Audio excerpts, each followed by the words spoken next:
कुलपति प्रोफेसर सिकंदर कुमार जी और अनेकों अन्य शिक्षाविद जो है वो उपस्थित हैं, जिसके उद्घाटन सत्र में मैं मौजूद था। ये आज के सामायिक विषय के कोरोना के काल में और उसके बाद शिक्षा में जो है जो चैलेंजेस हैं और इसकी जो अवसर हैं उन पर इस गोष्ठी का आयोजन किया गया था और सभी विद्वानों का यह मत था और मेरा भी यही मत है कि हिमाचल प्रदेश ही नहीं, सारी दुनिया में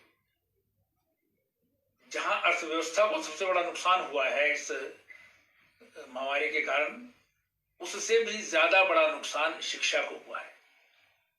क्योंकि अर्थव्यवस्था तो फिर से पटरी पर लाई जा सकती है, लेकिन जिस विद्यार्थी का एक वर्ष या जो भी समय कोरोना काल में लगेगा वो दोबारा से वापस नहीं लाया जा सकता। जो इस एक वर्ष में वो सीखता, जिस एक वर्ष में वो कंपीट करता, किसी क्षेत्र में प्रतियोगिता में भाग लेता, वो दोबारा से नहीं आ सकता, वो तो एक वर्ष पीछे चला जाएगा। तो इसमें जो है वो आज क्या क्या किया जा सकता है ताकि बच्चे जो है वो सीखने की प्रक्रिया जो है उनकी जारी रहे। हम पूरी की पूरी जो शिक्षा व्यवस्था में सर्वांगीण विकास की बात करते हैं कि ऑलराउंड डेवलपमेंट बच्चे की होनी चाहिए।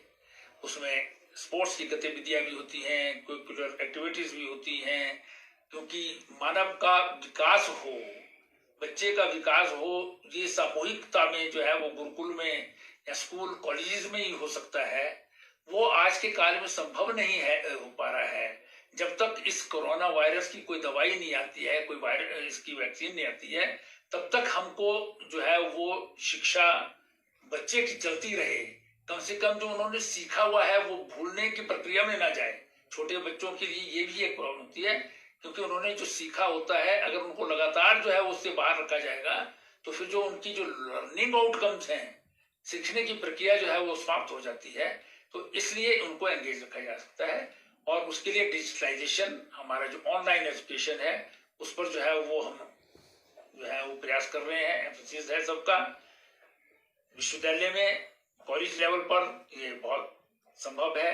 बहुत सारे कार्यक्रम इस प्रकार के जो है वो इस स्तर पर किए भी जाते हैं ऑनलाइन एजुकेशन के। और बड़े बच्चे हैं वो लैपटॉप है, मोबाइल है, आपके कहीं जो है वो वर्चुअल क्लासरूम्स हैं, उनके द्वारा जो है शिक्षा प्राप्त कर सकते हैं। लेकिन छोटे बच्चों के लिए ये प्रॉब्लम रहती है, इसलिए हमने छोटे बच्चों के लिए भी ऑनलाइन शिक्षा प्राप्त शुरू की है। एंड्रॉयड फोन्स जहां तक हैं वहां तक जो है वो हम बच्चों को अपने BRC के द्वारा जो है ऑनलाइन शिक्षा दे रहे हैं। ई कंटेंट जो है वो हमारे पूरे प्रदेश के 100 टीचर्स का एक रिसोर्स ग्रुप है, वो बनाता है और सारे प्रदेश में जो है पहुंचाता है। और इसके अलावा हमने जो है दूरदर्शन और इंडिया रेडियो को भी एंगेज किया था। अगर एजुकेशन इंस्टीट्यूशंस जो है अभी नहीं खुले तो हम फिर से दूरदर्शन और ऑल इंडिया रेडियो को भी इसके लिए एंगेज करेंगे। और दूसरा बड़ा विषय परीक्षाओं का है, क्योंकि जो UGC की गाइडलाइंस आई हैं, UGC की कमेटी बनी थी, विद्वानों की कमेटी थी, उन्होंने तय किया है कि कम से कम जो फाइनल ईयर के एग्जाम्स हैं वो अवश्य लिए जाएं, चाहे वो ऑनलाइन हो या ऑफलाइन हो या दोनों मिक्स हो। हम जो है वो एग्जाम्स जो है वो सरकार ने तय किया है, विश्वविद्यालय को हमने कहा है कि वो एग्जाम लिए जाएं। हम जो इसमें प्रबंध करने होंगे वो शिक्षा विभाग जो है वो पूरे प्रबंध करेगा।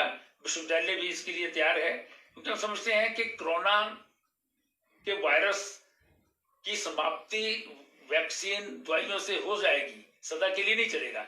लेकिन अगर डिग्री बिना एग्जामिनेशन के जो है वो किसी बच्चे को मिल गई तो भविष्य में किसी भी इंटरव्यू में, किसी भी समय में उसको जो है वो अगर आवश्यकता पड़ी तो उसके ऊपर स्टिग्मा रहेगा कि इसकी डिग्री नॉमिनेशन की है, प्रमोशन की है, जो है वो सिलेक्शन या एजुकेशन या एग्जामिनेशन के द्वारा नहीं प्राप्त हुई है।